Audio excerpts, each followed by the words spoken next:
All right, so where do you even begin with this? I mean, how do you possibly tackle a culture that's thousands of years old? A civilization that's soaked up countless influences and given us some of the deepest philosophies humanity has ever known. It's a huge, huge task, for sure. But we're going to give it a shot. We're going to try and boil it down to its very essence by looking at its core ideas, its foundational texts, and, why it's still so surprisingly relevant today. This line, right here. It's so beautiful, and it really gets to the heart of what we're talking about. It's such a poetic way to describe a culture that's just defined by its incredible ability to hold unity and diversity together. It's this idea that completely different truths, different paths, different dreams, they can all coexist peacefully, even intimately. And that idea, that's our starting point. So, to help us get our heads around this, let's use a central metaphor, a multifaceted diamond. Think about it. Each facet reflects something different, a unique philosophy, a tradition, a way of life. But all of those facets are part of one single, brilliant whole. They don't take away from the diamond, they're what make it a diamond. So, how did this incredible diamond get all its facets? Well, over thousands of years. Different races, different dynasties, different schools of thought, they've all contributed to this one common cultural storehouse. And each one was transformed and assimilated into this much larger heritage.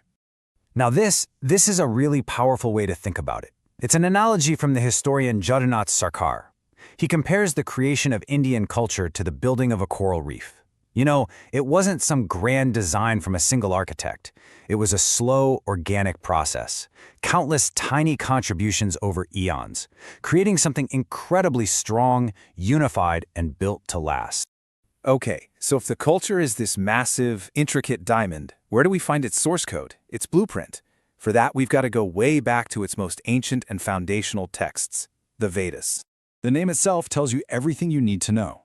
Veda comes from the Sanskrit root vid, which literally just means to know. So these aren't just religious texts as we might think of them today. No, they're these vast, sprawling compilations of knowledge that cover philosophy, ritual, and the very nature of reality itself.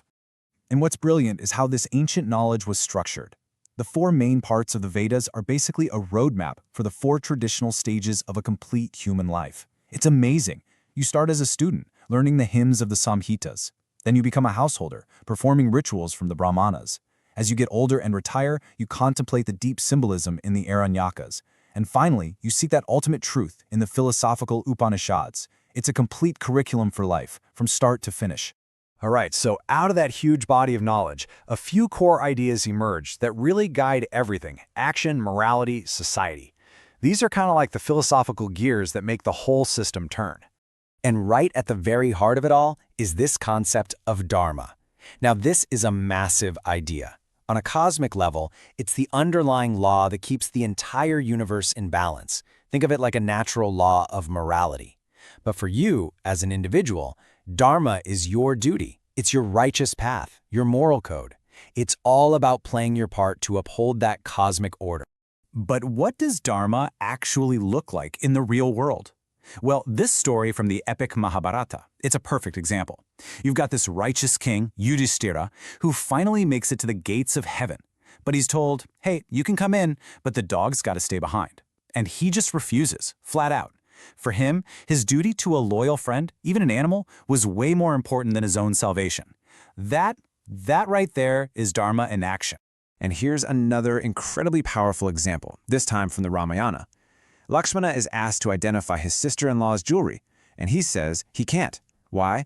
Because out of his profound respect for her, he never once raised his eyes to look at her face, he only ever looked at her feet. It's a simple story that just perfectly captures a deep cultural value of respect and propriety. So you have all these values, this huge body of knowledge.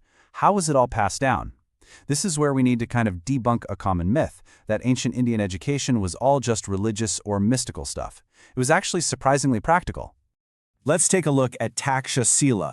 This place was basically the intellectual capital of ancient India. Think of it like a world-class university, drawing in the brightest students from all over. And its focus was not just on chanting and philosophy. It offered a curriculum designed for the real world. And I mean, just look at this curriculum. On one side, sure, you have this sacred knowledge, the Vedas, logic, philosophy, but right there alongside it, you have these intensely practical scientific skills, medicine and surgery, military arts, commerce, accounting, agriculture. It was a holistic education. The goal was to create well-rounded people, not just monks. And the results? Well, they speak for themselves. This system produced some of the greatest minds in history across an absolutely incredible range of fields. You've got Panini, whose work on grammar is still foundational today. Chanakya, a master of political strategy. Charaka and Susruta, who were pioneers in medicine. And Aryabhata, a straight-up genius in mathematics and astronomy. This was an education that produced world-changing innovation. Okay, this is where it all comes together. We've seen the philosophy, we've seen the practical application. Now let's see how this ancient way of looking at the world connects in a really startling way to our modern understanding of the universe. So, a core concept in Vedantic philosophy is something called Maya. It describes our everyday reality, the world we see and touch, as something that both is and, at the same time, is not. Now, it's not saying the world is just a dream. It's more that its true nature isn't the solid, predictable thing our senses trick us into believing it is. Just hold on to that thought for a second. Okay, now get this. Listen to what Werner Heisenberg, one of the fathers of quantum physics, had to say. He says that the idea that our solid, predictable world works the same way all the way down at the atomic level, well, that's an illusion.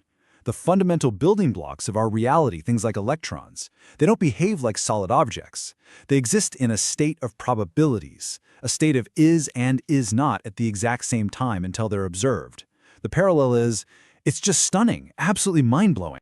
It's this profound, holistic worldview, this way of seeing the universe as a whole, not just a collection of separate things, that led the great historian Arnold Toynbee to make this incredible statement. In this ancient perspective, he saw a way out, a path away from the division and conflict that threaten our modern world.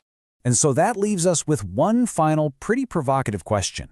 When ancient mystics and modern physicists start describing the fundamental nature of reality in almost the exact same terms, it really makes you wonder, doesn't it? What other timeless truths, encoded in these ancient systems, are we only now, with all of our advanced science, just beginning to rediscover?